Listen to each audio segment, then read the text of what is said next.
This is Pat Smodgy, and you are watching part 22 of my instructional video series, available only right here at On The Pegs. Today, I'm going to be talking about using the skid plate. This is a common sized obstacle that might put you on the skid plate if you don't give it enough gas.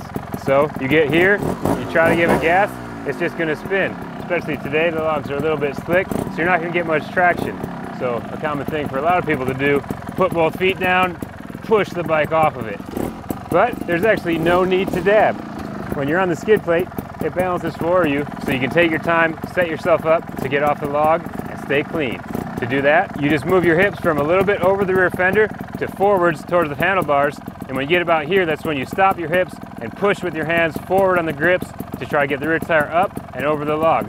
Right when you push forward, that's when you give it a little bit of throttle and slip the clutch.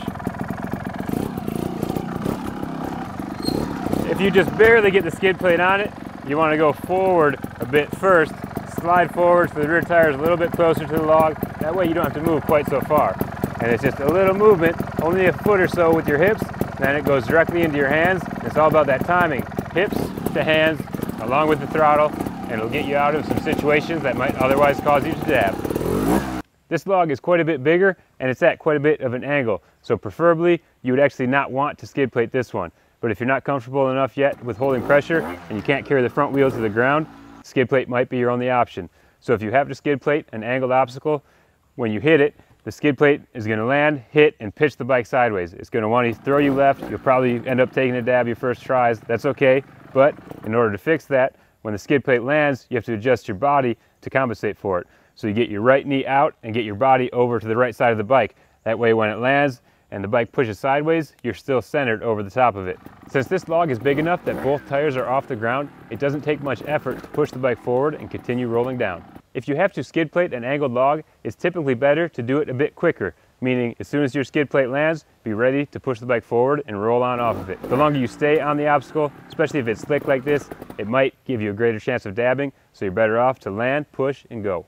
You also want to put your weight almost all on the high side foot peg and the high side grip. So I'm really stomping on the right foot peg and pushing hard on the right grip, pulling up slightly on the left grip to keep the bike straight and pointed in the direction I want to go. When things start to get a bit more angled like this, you really want to avoid using the skid plate altogether.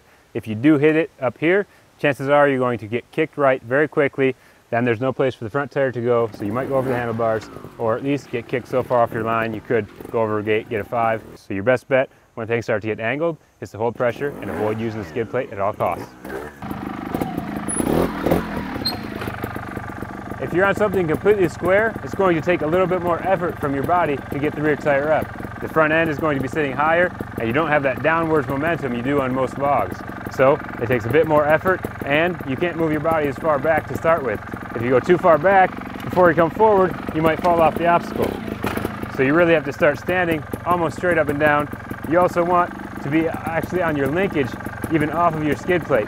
So you want to bring the bike as far forward as you can first, just by hopping forward, holding up with your ankles, trying to scoot the rear tire all the way into the obstacle. Now that I'm set up, I can start standing just about straight up, and then I'm going to come forward quite a bit further, get my head over the front axle, and my legs might slam into the handlebars, but that just means I'm going far enough. So now I'm going to jump forward, and I'm really going to pull up with my ankles. Before, you can just push with your hands. Now, you really have to grip with your ankles, lift that rear tire up, slip the clutch, and give it some throttle. Again, this is so much about timing. You move your body forward first, then you jump up while slipping the clutch, giving it some throttle, gripping with your ankles to help lift the rear, and pulling up the handlebars to try to get some forward momentum. Once the rear tire is almost on top, you can push the bike forward with your hands, which will put your body a little bit further back over the rear tire and hopefully push the bike up over the top of it. Sometimes you can get away with using your toes to push off the rock and lift up, but I always try to minimize that just because you never know if you're going to get called out on it. Here I have an example of when using the skid plate is the best option. The line is over this chunk, tight turn in here before the sticks, and back out that way.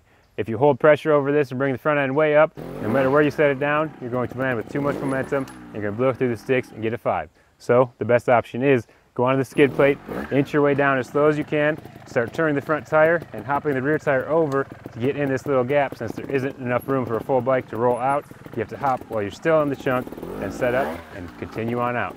The only other option I see is to get up onto the rear tire and do a big flip turn 90 degrees, land down in the bottom and continue out. But if you're still watching this, chances are you're probably not ready for that. I personally don't really like using the skid plate. I try to avoid it whenever possible, but there are certain times when it's the best option and you just have to use it. So you should get pretty comfortable getting on, getting off, and knowing when to use and when not to use the skid plate. For me, I think it's most fun to use it doing a rail slide.